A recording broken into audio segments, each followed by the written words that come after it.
तो अभी हम जो बात कर रहे हैं वो अपने जो टॉपिक हमने लास्ट सेशन पे लिया था उसमें कुछ प्रैक्टिकल पार्ट भी होना था, तो वो हम थोड़ा सा पहले डिस्कस करेंगे। उसके बाद कुछ इंपॉर्टेंट बातें आपको बताएंगे। तो पेपर है हमारा problem programming for problem solving. याद करिए लास्ट सेशन में जो हमने डिस्कस किया था उसमें कुछ हार्डवेयर कंपोनेंट्स के बारे में हमने डिस्कस किया था, हार्डवेयर सॉफ्टवेयर है। तो जो हार्डवेयर वाला पार्ट था हमारा, हमने एक बात बताई थी कि जो भी आपके सामने कंप्यूटर्स आपको दिखाई देते हैं इसको आप नॉर्मली हम सीपीयू लोग बोल देते हैं। तो हमने कहा था ये सीपीयू नहीं होता, ये कैबिनेट होती है जहाँ पे आप बाकी चीज के अंदर फिट करते हो। तो मार्केट से इंडिपेंडेंटली भी मिलती है। अगर आप अपना कंप्यूटर खुद का बनाना चाहते हो तो डायरेक्टली कैबिनेट आप परचेस कर सकते हो। बहुत सुंदर सुंदर ये कैबिनेट्स आती हैं, आप परचेस करके आप खुद का कंप्यूटर खुद भी बना सकते हो। क्योंकि हम एक इंजीनियरिंग प्रोग्राम की तरफ जा रहे हैं, तो इंजीनियरिंग प्रोग्राम। आवाज आ रही है आप लोगों को बच्चों? मेरी नहीं आ रही है? हिमांशु कह रहे आवाज नहीं आ रही है, जरा चेक करिए आप लोग। आवाज आ रही है नहीं आ रही है मेरी? ओके ठीक है। तो सबसे पहले हमें समझना है कि आखिर जो भी चीजें हैं हमारी किस तरह से काम कर रही हैं। तो ये सबसे पहली चीज थी, हमने कहा था इसको जब कभी पूछता है कि ये कंप्यूटर के अंदर क्या है, हमने कहा था सीपीयू, उसको जो लेमेन होते हैं वो बोलते हैं, but this is basically cabinet. Cabinet के अंदर आप जाएंगे तो थोड़ा सा अंदर देखते हैं, तो कैबिनेट के अंदर काफी तरह का सामान लगाया जाता है।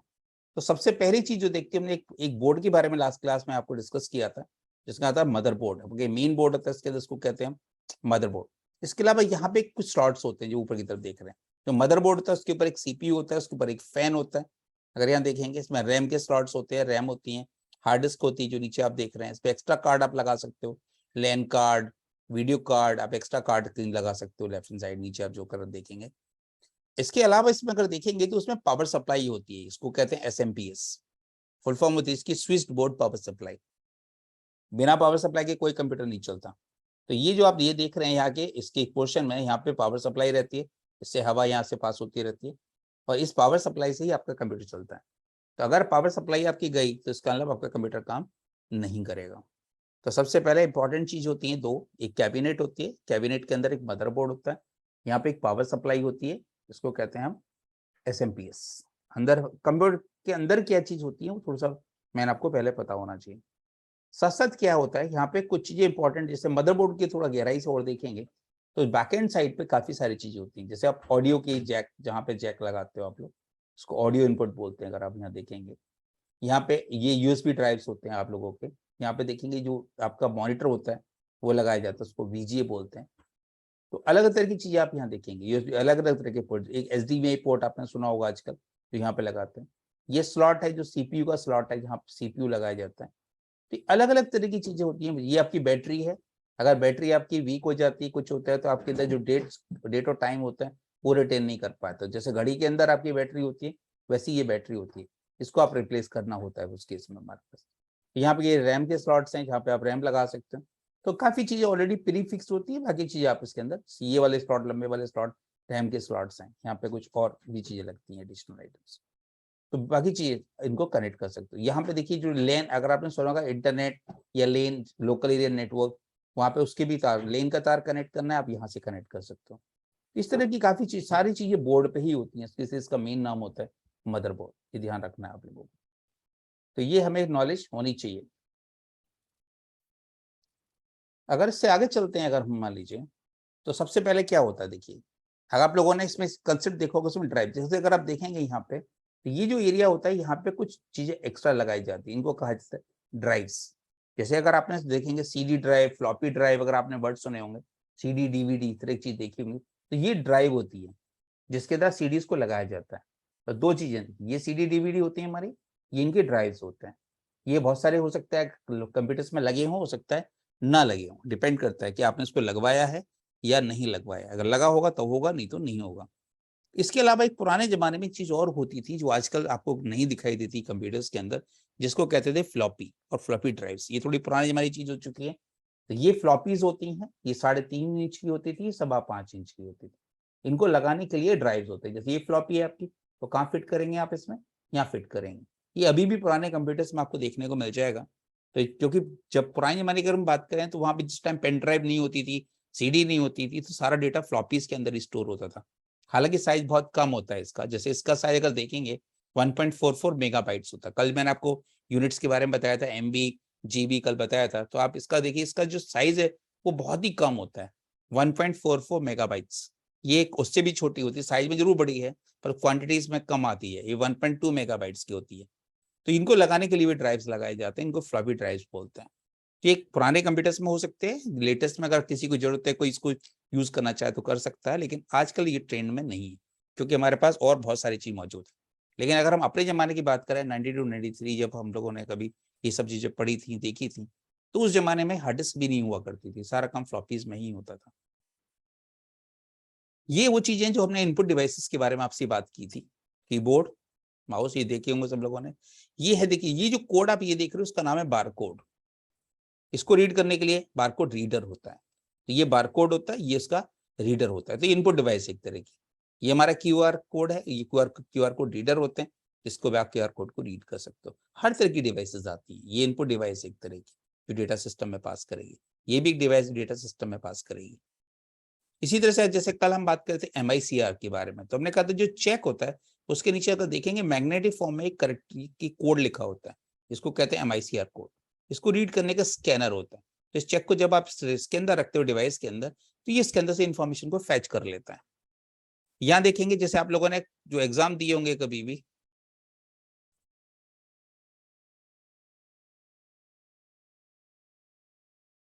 हिमांशु को आवाज नहीं आ रही है तो बेटा दोबारा आप करेक्ट करके देखो, आपकी कोई इशू है इसमें, क्योंकि बाकी लोगों को आवाज आ रही है, अगर आपको नहीं आ रही है तो थोड़ा मुश्किल है।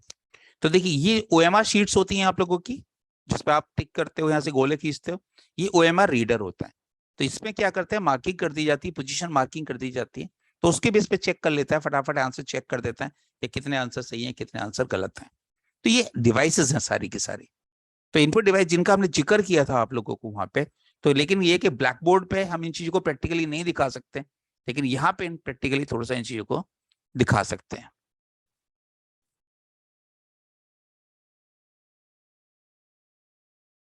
चलिए कोई दिक्कत नहीं है। अब यहाँ देखिए, अब बात कर रहे थे हम प्रिंटर्स की, आपको याद होगा लास्ट सेशन पे। तो प्रिंटर भी 3 तरीके के मेनली होते हैं अगर आप देखेंगे।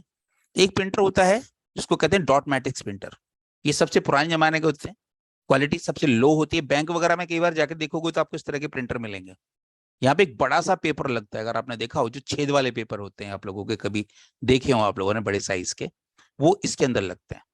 लेकिन क्वालिटी सबसे डाउन होती है इसकी। इसके बेटर क्वालिटी होती है इंकजेट की। देखेंगे यहाँ पे इंक के कॉलम्स नजर आ रहे हैं आपको, इनमें इंक फिल की जाती है। और इसके बेस पे ये थोड़े से लो स्पीड होते हैं। हाई स्पीड प्रिंटर होते हैं, लेजर प्रिंटर होते हैं आपके। तो अगर आप देखेंगे तो सबसे एक डॉट मैट्रिक्स होता है, इंकजेट होता है और लेजर जेट होता है। तो ये आपको देखना है। तो ये सबसे लो कॉस्ट, ये हालांकि कॉस्टिंग में देखा जाए तो ये भी ठीक ठाक कॉस्ट, 18-20 हजार रुपए का आता है। बैंक वगैरह हम देखेंगे नॉर्मली आपको ये देखने को मिल जाएगा। अगर कलर प्रिंट आउट निकालना है तो आप कलर से निकाल सकते हो। इसमें देख रहे हैं आप कुछ कलर्स हैं यहाँ पे सारे, ये ब्लैक एंड व्हाइट में भी आते हैं, कलर में भी आते हैं। तो प्रिंटर्स आपके अलग अलग तरीके के होते हैं। फिर आपके, मैंने कहा था प्लॉटर्स के बारे में, ये देखिए मैंने कहा था बड़े बड़े जो प्रिंट आउट निकालने होते हैं तो ये आप प्लॉटर से निकाल सकते हो। प्रिंटर से आप, जो आपका जनरली होता है A4 साइज, A3 साइज, इस तरह के साइज निकलते हैं। लेकिन अगर कोई बहुत बड़ा प्रिंट आउट निकालना है तो उसके लिए प्लॉटर्स होते हैं। तो ये देख रहे हैं आप, ये कितना भी लंबा प्रिंट आउट, कितना भी चौड़ा प्रिंट आउट इससे आप निकाल सकते हो। तो प्लॉटर्स के भी अलग अलग साइजेस आते हैं, उसी के हिसाब से ये लंबा, ये देख रहे हो ऑलरेडी इतना एरिया प्रिंट हो चुका है या ब्लैंक एरिया। तो यहाँ पे रोलर होता है, ये रोलर मूव करता रहता है, तो खूब बड़ा प्रिंट आउट आप इससे आप निकाल सकते हो। तो मेरे ख्याल से जो पॉइंट हमने डिस्कस किए थे क्लास के अंदर, प्लॉटर होता है, प्रिंटर होता है, जो चीजें हमने डिस्कस की थी, ये सारी चीज मेरे ख्याल से आपको क्लियर हो पा रही हैं या नहीं हो पा रही हैं। अब ये बताइए पहले तो, जितने टर्म हमने डिस्कस किए थे, कि हमने कहा था कैबिनेट होती है, उसके अंदर मदरबोर्ड होता है, उसके अंदर पावर सप्लाई होती है, ये हमने क्लास में डिस्कस नहीं किया था लेकिन आपको पता होना चाहिए। ये पावर सप्लाई होती है, SMPS की फुल फॉर्म होती है स्विच मोड पावर सप्लाई। ठीक है, बिना पावर सप्लाई के हम कुछ भी रन नहीं कर सकते। एक तो ये चीज है। इसमें अगर किसी को कोई डाउट है तो मुझे चैट में बताइए आप लोग, कि क्लियर हो रही हैं सारी चीजें, नहीं हो रही हैं। प्लॉटर्स कैसा दिखता है, क्या होता है, प्रिंटर कितने तरीके के होते हैं, कैसे कैसे दिखते हैं, लगभग आइडिया। MICR क्या है, रीडर्स क्या है। ओके, मदरबोर्ड के अंदर देखिए, मदरबोर्ड के बारे में एक बात बताई थी कि मदरबोर्ड हमारा मेन बोर्ड होता है। जिसके ऊपर सभी कुछ होता है। रैम लगानी है, सीपीयू लगाना है, कोई नेटवर्क कार्ड कनेक्ट करना है, मॉनिटर कनेक्ट करना है, कीबोर्ड कनेक्ट करना है, कुछ भी कनेक्ट करना है, सारा मदरबोर्ड के ऊपर होगा। यही आपका मेन बोर्ड होता है जो पूरे कंप्यूटर को चलाता है। तो हमने कहा था ये अगर आप देखेंगे तो यहाँ पे कैबिनेट के अंदर ये सबसे पहले मदरबोर्ड, अंदर की तरफ मदरबोर्ड फिट होता है, और मदरबोर्ड से ही बाकी जो सर्किट ये देख रहे हैं सब बाहर निकला होता है, और बैक साइड से जितनी भी चीज कनेक्ट होती है सारी मदरबोर्ड पे ही कनेक्ट की जाती है। ये ध्यान रखना है। पीसीआई एक तरह का स्लॉट होता है बेटा, अलग अलग तरह के स्लॉट्स होते हैं इसके अंदर। इसमें पीसीआई एक कैटेगरी है जो हम यहाँ पे लगाते हैं, एक स्लॉट्स की टाइप होती है। तो इसमें डिटेल में तो भी नहीं मुझे याद है, तो मैं चेक करके बताता हूँ उसको और डिटेल में कि किस किस काम आते हैं। ठीक है, तो अभी इतना मुझे, क्योंकि स्लॉट्स कहलाते हैं, मतलब पीसीआई स्लॉट्स कहलाते हैं, किस किस काम आते हैं ये भी हम देख के बताएंगे फिर आपको, क्योंकि इतना मुझे याद नहीं है। 20 चिपसेट का मतलब होता है बेटा, जो कंपनियां होती हैं वो अपने हिसाब से काफी सारी चीज के अंदर लगाती हैं, जो अलग तरह की चिप्स लगाती हैं। सारे मदरबोर्ड सेम टाइप के नहीं होते, अलग अलग तरह। जैसे कि मान लीजिए कोई आपका मदरबोर्ड है, उसने कैपेसिटी है कि हम रैम लगा सकते हैं उस पर रैम कितनी लगा सकते हैं, उसकी कैपेसिटी 16 GB की कैपेसिटी है सपोज, तो उससे ज्यादा आप नहीं लगा सकते। उसके ऊपर प्रोसेसर कौन कौन से लग सकते हैं, उसकी भी कैपेसिटी होती है। तो उसकी भी ड्राइवर्स होते हैं, जितनी चीज के ऊपर लगी होती है इनको, उनके हिसाब से उनके ड्राइवर्स होते हैं। तो चिपसेट एक्चुअली कंपनी जो होती है वो क्या क्या चीजें लगा रही है मदरबोर्ड के ऊपर, जो अलग तरह की चिप्स होती हैं, उन सबको मिला के कहते हैं। B20 चिपसेट कौन सा है ये मुझे देखना पड़ेगा। PSC, मैं बेटा नोट कर लेता हूँ आपकी जो क्वेरीज हैं, क्योंकि मुझे देखना पड़ेगा PSC कहाँ पे था, ये कहाँ पे दिखा है आपने, मदरबोर्ड पे लिखा हुआ, क्योंकि ये जो मदरबोर्ड की इमेज है ये मैंने नहीं बनाई, ये सैंपल इमेज है मैंने जो नेट से लिए। ये अलग अलग तरह के मदरबोर्ड पे अलग तरह के सर्किट में अलग तरह की चीजें होती हैं। तो ये देखना पड़ेगा मुझे PSC इसमें कहाँ लिखा हुआ है, क्योंकि बिल्ट इन है ये जो फिगर है, ये इससे जस्ट कॉपी की हुई है मैंने। तो इसमें मैंने खुद नहीं देखा इसमें क्या क्या लिखा हुआ है, मेन जो कंपोनेंट है सिर्फ अभी उनकी बात कर रहा हूँ मैं आपसे। तो ये चिपसेट वगैरह क्या है ये मैं आपको अलग से वैसे बता दूंगा। PSU तो बेटा कंपनीज होती हैं जो पब्लिक काम करने। PSU में कहाँ देखा है मैं आपने, एक मिनट रुको देखते हैं इसमें। PCI तो स्लॉट्स हैं हमारे पास, PSU कहाँ देखा है आपने।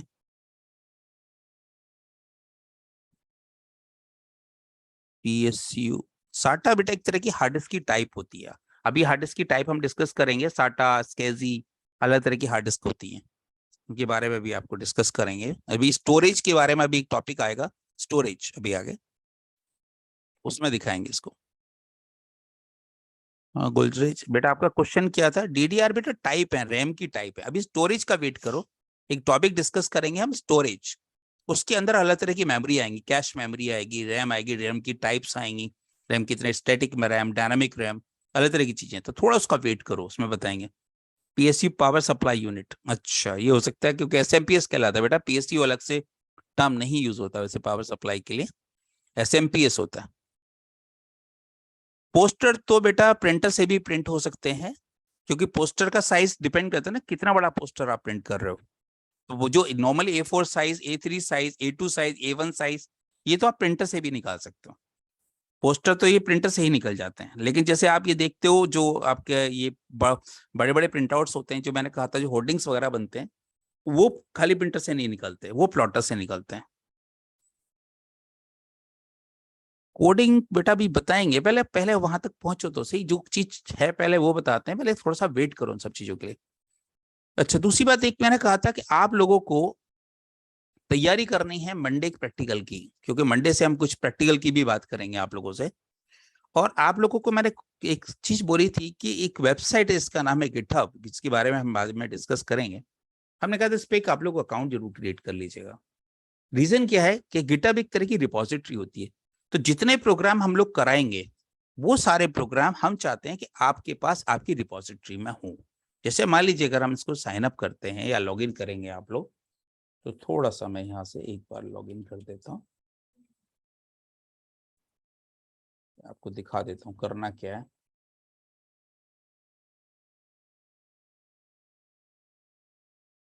एक सेकेंड रुको जरा, कोड डाल दूं जरा मैं, तो मैं आपको दिखाता हूँ कि जिसमें सभी को साइन अप होना चाहिए, किससे जितने भी प्रोग्राम हम क्लास में कराएंगे वो सारे प्रोग्राम आपकी रिपोजिटरी में होने चाहिए। और ये मैं श्योर करूंगा कि कम से कम आप लोगों के पास ये चीज, ये देख रहे हैं आप यहाँ पे, तो इस तरह का आपका अकाउंट जब लॉगिन हो जाएगा तो इस तरह की चीजें आएंगी सामने। देखिए यहाँ से आप जाएंगे न्यू, देखिए ऊपर लिखा है ना रिसेंट रिपोजिटरी, यहाँ पे न्यू लिखा हुआ है।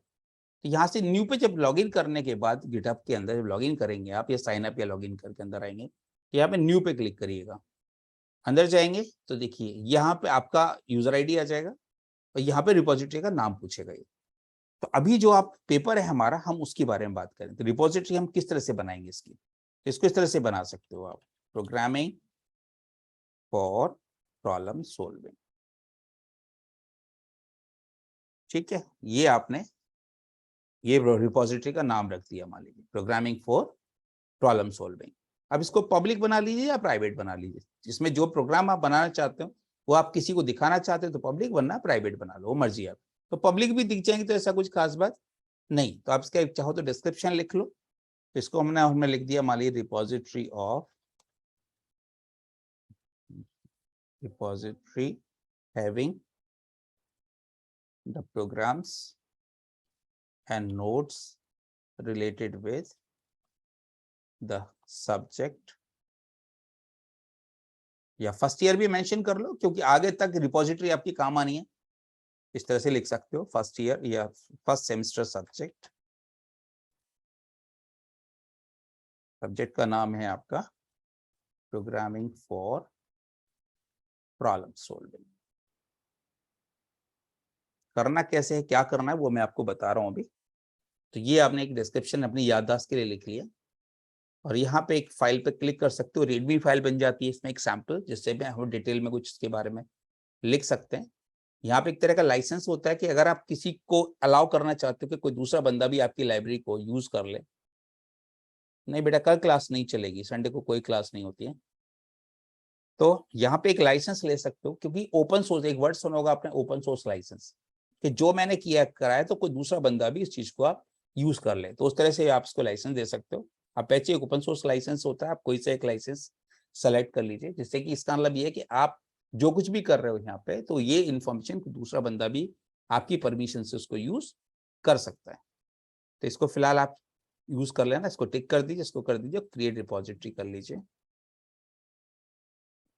तो यहां से देखेंगे तो देखिए आपका एक सेक्शन बन के आ चुका है। ठीक है, अब हमें क्या करना है, जितने भी प्रोग्राम मैं आपको सिखाऊंगा उन प्रोग्राम को आप अपनी रिपोजिटरी में रखिए, ये प्रोग्राम हमेशा के लिए फिर आपके पास रहेंगे, कभी आप भूलोगे नहीं। ठीक है, अब हम एक सैंपल प्रोग्राम की बात करते हैं। ठीक है, जैसे हमने कहा मंडे को जो हमारी क्लास होगी उसमें हम आपको लेके जाएंगे सी प्रोग्रामिंग की तरफ, थोड़ा सा फास्ट उसको, क्योंकि प्रैक्टिकल करने के लिए भी आपके पास कुछ बहुत ज्यादा नहीं है। तो उसके लिए हम तैयारी करेंगे कि किस तरह से आप इसको लेके चलें। तो हमने कहा था वहां जो अगर आपके एक बार घर पे आप कोई प्रिपरेशन कर रहे हो तो घर पे एक टूल आप कोई भी डाल सकते हो। जैसे हमने कहा था टर्बो सी की बात करें, तो टर्बो सी आप इंस्टॉल कर सकते हो। जैसे अगर आप यहाँ देखेंगे तो घर पे आप लोग इंस्टॉल करते हो, जैसे ये सॉफ्टवेयर है हमारा टर्बो सी, आप ये डाल सकते हो, ये नहीं है तो कुछ और भी डाल सकते हो। तो ये मैं आपको दो तीन चीज बताता हूँ। एक ये सॉफ्टवेयर है हमारे पास, इसको आप ऑनलाइन भी डाउनलोड कर सकते हो। जैसे अगर आपको डाउनलोड करना है इसको, तो यहाँ से आप जा सकते हो सीधा, हमने लिखा download turbo C plus plus. तो देखिए ये आ रहा है डेवलपर इनसाइडर साइट आ रही है, या यहाँ फायरहॉर्स, ये भी दो तीन और साइट्स आ रही हैं, टर्बो सी फॉर विंडो कुछ। देखिए डाउनलोड टर्बो सी विंडो, ये चेक कर लेना है यहाँ पे साइट आपकी जिससे आप डाउनलोड कर रहे हो वो ठीक है या नहीं है। तो यहाँ से आपका ये लोडर आ गया, इसको डाउनलोड करके आप यहाँ से इसको, तो ये स्क्रीन जो अभी भी देख रहे थे आप लोग, ये सेम स्क्रीन आ जाएगी। तो यहाँ से आप इसको डाउनलोड कर सकते हो, कोई दिक्कत नहीं है। तो ये लिंक चाहो तो मैं यहाँ से कॉपी कर देता हूँ आपके चैट बॉक्स में, एक बार ट्राई करके देख लो।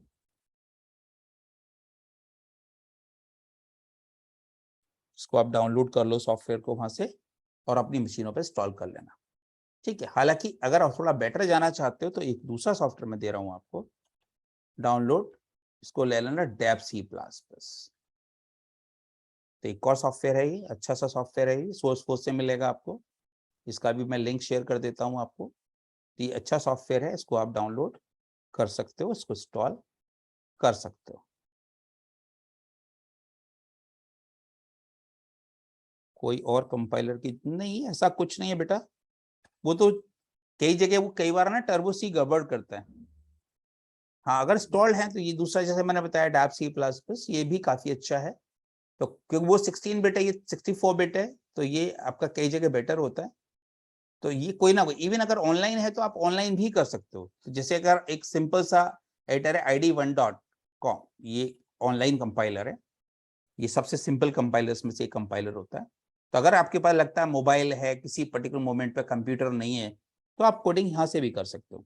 यहाँ बहुत सारी लैंग्वेज अवेलेबल होती है एक साथ, आप कोई भी लैंग्वेज चूज कर सकते हो। जैसे यहाँ से आपने सी चूज कर लिया, तो अब ये देखिए सी की कोडिंग की जगह आ गई, एक टेम्पलेट दे दी कि कुछ प्रोग्राम कैसे लिखा जाता है। वो हमें आपसे डिस्कस करेंगे प्रोग्राम कैसे लिखा जाता है, ठीक है। तो अभी हमने जो गिटहब पे आपको बताया है उसमें कैसे करोगे, क्या करोगे, तो मैं एक सैम्पल प्रोग्राम अभी आपको दे रहा हूँ। इसको और अगर डाल सकते हो तो जैसे कोई भी टूल अगर हमने ले रखा है, जैसे हमने कहा डैप C++, ये देख रहे हैं सॉफ्टवेयर ऑलरेडी इंस्टॉल है हमारी मशीन में, आप भी इसको अपने घर पे कर सकते हो। लेकिन एक चीज ध्यान रखिएगा, जो आपके कॉलेज की मशीनें हैं वहां पे पड़ा हुआ है U12, ठीक है। अगर U12 की तरफ जाएंगे तो वहां पे आपको या तो ऑनलाइन कंपाइलर आपको लेना पड़ेगा, लेकिन उसके लिए नेट चलनी चाहिए, लेकिन आपको नेट नहीं चल रहा है किसी पर्टिकुलर मोमेंट पे, तो आप क्या करोगे।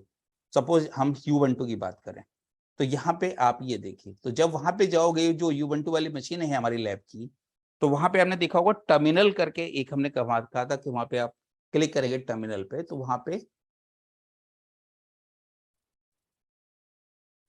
आपको कुछ एक ब्लैक एंड व्हाइट स्क्रीन मिलेगी। जैसे इस तरह की स्क्रीन आ जाएगी, देखिए वहां जो टर्मिनल पे आप जाओगे तो वहां पे एक इस तरह की स्क्रीन आपको मिलेगी। तो वहां पे आप एक कोई काम करना पड़ेगा, वहां पे कंपाइलर मिलेगा आपको GCC। तो अभी क्या कह रहा है कि आपने GCC मतलब कोई भी फाइल यहाँ पे नहीं बनाई हुई है, तो एक तो हमें आपको वहां ये सिखाना पड़ेगा उस एनवायरमेंट के अंदर कि आप वहां पे एक प्रोग्राम कैसे क्रिएट करोगे, कैसे लिखोगे। तो ये पूरा लैब में ही पूरा प्रैक्टिकल कराऊंगा मैं आपको वहां पे कि किस तरह से चीजें करेंगे, तो उसकी टेंशन लेने की आपको कोई जरूरत नहीं, क्योंकि GCC सॉफ्टवेयर मशीन में इंस्टॉल नहीं है, तो आपको वो भी इंस्टॉल करना है। तो जब आप लॉग इन करेंगे तो एक कमांड आपको वहां मिलेगी, कमांड आप चाहो तो नोट कर लेना। ये कमांड है आपकी sudo apt install GCC, ये कमांड आपको वहां चाहिएगी। तो जैसे ही आप ये चीज डालोगे तो ये पासवर्ड पूछेगा बस आपसे, जो भी पासवर्ड है यहाँ पे, क्योंकि मैं अपने खुद का पासवर्ड भूल गया हूँ, तो जो मशीन जिस पे आप डालोगे उसमें पासवर्ड आपने देखा था RDEC@123 जो पासवर्ड था, वही पासवर्ड अगर आप यहाँ पे डाल दोगे तो ये सॉफ्टवेयर आपकी मशीन में इंस्टॉल हो जाएगा। तो सबसे पहले क्या करना है, हमें आपको मशीन को रेडी करना है। या तो मशीन अपनी लोकल पे भी जो आपकी मशीन है घर पे, उनको आपको तैयार करना है, ये ध्यान रखना है। जो मशीन आपकी लैब के अंदर है उन पर कैसे काम करोगे वो प्रैक्टिकली मैं आपको वहां सिखाऊंगा। तो सबसे पहले आपको 2-3 काम करने हैं जो मैंने आपको बोला है। एक तो लैब की प्रिपरेशन, आप ये वाली कमांड आप नोट कर लेना कहीं, जिससे कि सॉफ्टवेयर आप लोग इंस्टॉल करोगे वहां पे, ठीक है। या पेपर पेन अगर आपके पास है तो वहां भी आप इसको लिख सकते हो। तो ये लैब की बात कर रहा हूँ क्योंकि वहां पे आपको U12 मिलेगा, ठीक है।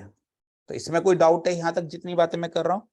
अब एक सैम्पल प्रोग्राम मैं लिख रहा हूँ जिससे कि हम आप दिखा सके यहाँ पे हमें क्या करना है। तो जो पहला प्रोग्राम हम आपको क्लास में लिखाएंगे अभी, जिसमें आपने देखा है हेलो वर्ल्ड जैसे काइंड ऑफ थिंग होती है, हेलो टू सी आप कह सकते हो। तो मान लीजिए ये सॉफ्टवेयर हम लेके चल रहे हैं, ठीक है, डाप लेके चल रहे हैं सैंपल। तो फाइल पे गए आप, न्यू पे गए, यहाँ पे आ गई आपकी सोर्स फाइल। ये विंडोज में काम करेगा ध्यान रखिएगा, लेकिन ये आपको लिनक्स पे काम नहीं करेगा। आपने क्लिक किया सोर्स फाइल, देखिए ब्लैंक फाइल आ गई। तो घर पे जैसे आपके पास लैपटॉप या कंप्यूटर है तो आप वहां पे इसको आराम से कर सकते हो। अब देखिए शुरुआत कैसे करेंगे किसी भी प्रोग्राम की, ठीक है। ये मैं डिटेल में आपको मंडे जो क्लास होगी हमारी मॉर्निंग, मैं वहां समझाऊंगा कि how to start writing programming C language. फिलहाल मैं एक सैम्पल प्रोग्राम लिख रहा हूँ, ठीक है। अभी इसके बारे में ये मत समझो क्या है कैसे, बस एक कंसेप्ट समझो, मैं एक सैम्पल प्रोग्राम लिख रहा हूँ जिसको हम मंडे को समझाएंगे आप लोगों को, ठीक है। ये क्यों लिख रहा हूँ, क्या लिख रहा हूँ, उसकी टेंशन मत लो फिलहाल। जैसे एक प्रोग्राम लिख के कैसे इसको गिटहब में यूज करना है, मैं सिर्फ वो सिखा रहा हूँ आप लोगों को, ठीक है। हालांकि लैब में भी इसको मैं सिखाऊंगा थोड़ा सा, कोई दिक्कत नहीं है, लेकिन आइडिया अगर पहले से ले लोगे तो कोई दिक्कत वाली बात नहीं। तो जैसे हमने यहाँ से लिखा प्रिंट अप, हमने कहा वेलकम टू C प्रोग्रामिंग। तो ये प्रोग्राम मैंने एक 2 लाइन का एक छोटा सा एक प्रोग्राम ने लिख दिया। फिर इस प्रोग्राम को फाइल पे जाके कहीं ना कहीं हम सेव करते हैं। फाइल सेव, कोई फोल्डर बना लो आप अपना, जहाँ पे चाहो उसको आप सेव कर सकते हो। मान लो डेस्कटॉप पे ही सपोज हम गए और यहाँ पे एक फोल्डर क्रिएट कर लिया, इसका नाम है सपोज C प्रोग्राम। या जैसे हमने कहा प्रॉब्लम सॉल्विंग, हमने कहा ये आ गया PPS के नाम से ही बना दिया सपोज हमने। और ये पहला प्रोग्राम है हमारा तो इसका नाम नंबर कर दिया 01 और इसका साथ में हमने कर दिया hello.c। तो ये हमें समझ में आ गया कि देखिए एक और ध्यान रखिए, प्रोग्राम कोई आपका एक नहीं बनेगा, प्रोग्राम आपके हजारों बनेंगे। तो आप ये कर सकते हो कि ये जो नंबरिंग है ना, थोड़ी सी कम से कम ऐसी लेके चलो जो सीक्वेंस करेंगे। तो पहले आप इस फाइल के आगे एक नंबर डाल दो 4 डिजिट का, कम से कम उम्मीद करो प्रोग्राम आपके 300-400 प्रोग्राम तो नाना करते ही बनी जाएंगे। तो आपने एक नंबरिंग से रहेगी तो आपको खुद ही याद रहेगा, ये मैंने पहला प्रोग्राम बनाया था, फिर मैंने दूसरा बनाया था, मैंने तीसरा बनाया था, मैंने चौथा बनाया था। एक्सटेंशन फाइल का रखेंगे आप .c, ध्यान रखिएगा .c। ओके किया, ये फाइल देखिए आपकी सेव हो चुकी है। यहाँ जाएंगे, देखिए लिखा है एग्जीक्यूट, यहाँ लिखा है कंपाइल एंड रन। क्या होता है कंपाइलेशन, ये हम वहां पे डिस्कस करेंगे क्लास में, मंडे वाली क्लास में। तो आपने कहा कंपाइल एंड रन, तो ये देखिए आपका प्रोग्राम रन हो चुका है, यहीं पे आपको देखिए आउटपुट आ चुका है। और इसको आपको ये पता चल गया इसने कितना टाइम लिया, आपके कितना टाइम नहीं लिया, तो पूरा काफी चीजें आपको डिस्कस कर रहा है। ये सब क्या होता है एग्जिट वैल्यू वगैरह, ये हम अभी बाद में डिस्कस करेंगे।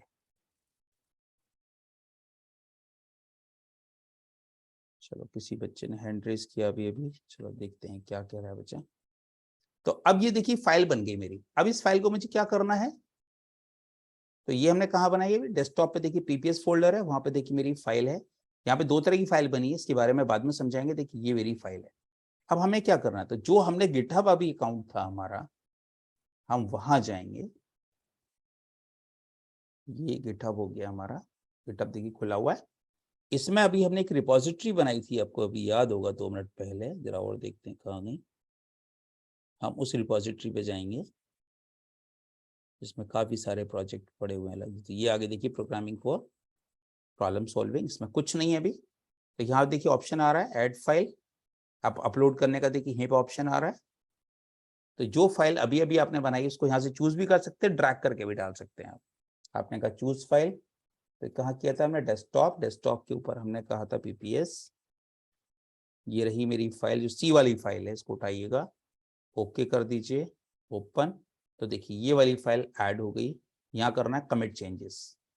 तो ये वाली फाइल आपकी रिपोजिटरी के अंदर आ चुकी है। देखिए अब हमेशा के लिए ये प्रोग्राम आपके पास जब क्लिक करोगे तो ये प्रोग्राम आपके यहाँ मौजूद रहेंगे। आज से 2 साल बाद भी, 10 साल बाद भी, कभी भी आप इन प्रोग्राम्स को खोल के देख सकते हो कि ये प्रोग्राम आपने क्यों बनाए थे, किस लिए बनाए थे। तो इसकी कमेंट, डॉक्यूमेंटेशन, वो सब हम आपको यहाँ से बनाना सिखाएंगे। तो एक सबसे पहले एक रिपोजिटरी, राहुल आप बेटा कौन सी के लिए कह रहे हैं, मतलब फाइल पर ये चिंता ना करो, ये लैब में आपको मैं सब सिखाऊंगा एक बार। बस फिलहाल इतना कर लो, इसमें आपके पास गिटहब पे आपका अकाउंट होना चाहिए, बस ये चीज क्रिएट कर लो, बस इतना क्रिएट कर लो। ठीक है, मंडे को जो लैब होगी उसमें मैं पूरा प्रैक्टिकल एक बार आपको वहीं कराऊंगा। ठीक है, इस चीज की टेंशन ना लो तुम लोग। लेकिन ये कि गिटहब पे अपना अकाउंट बना के, लॉगिन बना के चेक कर लो, एक रिपोजिटरी बना लो आप सब लोग, प्रोग्रामिंग फॉर प्रॉब्लम सॉल्विंग, इस नाम से बना लो आप। ठीक है, ये वीडियो भी हम अपलोड कर देंगे, आप उसको लिंक अभी थोड़ी देर में मैं आपको दे दूंगा, यूट्यूब पे इसको अपलोड करके लिंक आपको मिल जाएगा। ठीक है, वहां से इसको आप जो भी किस्म एक बार आप इसको रिपीट कर सकते हो। ठीक है, तो मेरे ख्याल से आज के लिए काफी है, जिसमें काफी चीजें मेरे ख्याल से, डिस्क्रिप्शन तो बेटा कोई जरूरी नहीं है, वो तो अपने हिसाब से आप जो मर्जी लिख सकते हो, तो मैंने एक आइडिया के लिखा था, तो कोई जरूरी नहीं है डिस्क्रिप्शन लिखना भी जरूरी नहीं है, और आप अपनी मर्जी से कुछ भी लिख सकते हो। वो तो आइडिया के लिए हमने लिखवाया था, जिससे कि भाई जिससे याद रहे कि भाई फर्स्ट ईयर का हमारा पेपर था। क्योंकि होता क्या है, जब 4th ईयर में आपके इंटरव्यूज होते हैं उस टाइम कई बार बताओ, अच्छा फर्स्ट ईयर में आपने कौन कौन से पेपर पढ़े थे, कई बार हमें खुद नहीं याद रहता हमने क्या पढ़ा था। तो वहां पे हमें एक इजी होते हैं चीजें। कैसे गए थे, तो बेटा वो तो हमने नई रिपोजिटरी बनाई थी ना, देखो होम पे आएंगे यहाँ पे हम, तो यहाँ से गए थे न्यू रिपोजिटरी, यहाँ पे रिपोजिटरी का नाम, यहाँ पे टाइप, यहाँ पे डिस्क्रिप्शन ये आ रहा है। यहाँ से आप अपनी कोई नई रिपोजिटरी हम जो क्रिएट करते हैं तब आता है डिस्क्रिप्शन का ऑप्शन। तो यहाँ पे क्लिक कर दो होम पेज पे, तो आपको नई रिपोजिटरी क्रिएट करने का ही ऑप्शन दे देगा यहाँ पे। ठीक है राहुल, क्लियर हो गया। कहाँ से किया था हमने, जो स्टार्टिंग में हमने न्यू जब क्रिएट करेंगे वो तब क्रिएट होगा। चलो को 1 सेकेंड हम इसको वीडियो को अभी रोक देते हैं, फिर आप अपनी क्वेश्चंस कर सकते हो।